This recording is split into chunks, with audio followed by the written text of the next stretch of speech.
iniiba ng Diyos ang ating pananaw kung susunod ka sa Kanya.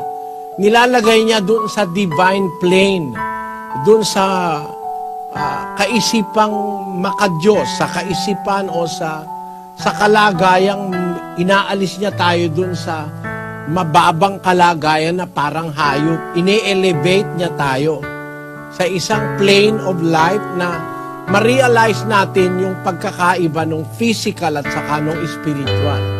Ngayon, sometimes, you have really to force yourself para makagawa ka ng mabuti kasi hinihila ka nung laman mo pababa.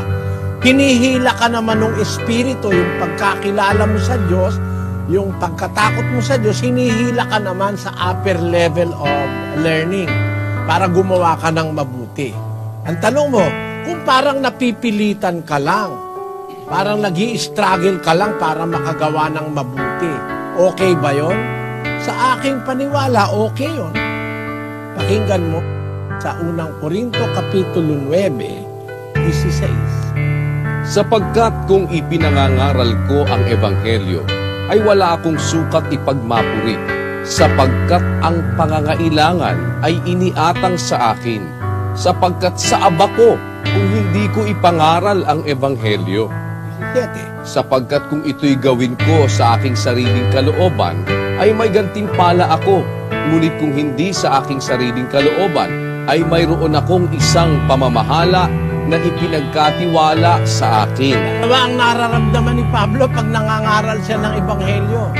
Nangangaral siya kuminsan by his own free will. Kung ginagawa ko ito sa aking sariling kalooban, may gantimpala ako.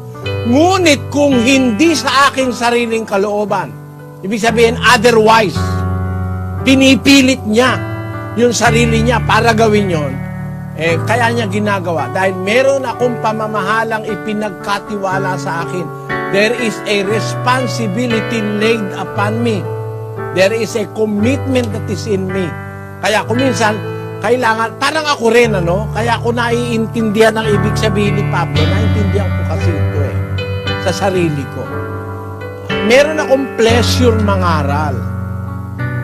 Pangaral ay Ebanghelyo. Wala nga akong tigil Halos araw at gabi nangangaral ako.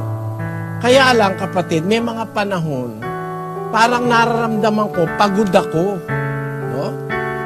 Parang nararamdaman ako, weak ako. Nararamdaman ko kung minsan I want to rest, minsan I want to sleep a little.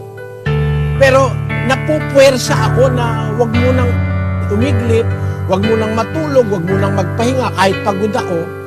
Parang hindi ko na sariling, kasi kung kalooban ko tatanungin, parang gusto kong matulog. Parang gusto kong magpahinga. Pero yung responsibilidad na nakaatang sa akin, napipilitan ako kung minsan na i-push ko yung sarili ko. Kaya ang sagot ko sa'yo, okay lang yun kung napipilitan ka dahil sa nasa mong makagawa ng mabuti, kahit napipilitan ka lang paminsan-minsan, tuloy mo pa rin.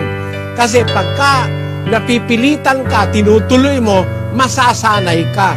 Dadating ngayon yung spontaneous na gusto mo na pala siyang gawin, nag-i-enjoy ka ng gawin. Para rin yung nagmamaneho.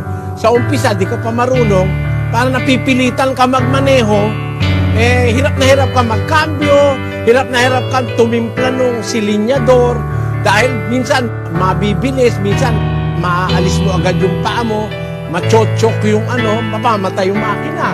Pero pinipilit mo pa rin. Pero pag natuto ka na magmaneho, you will do it with pleasure.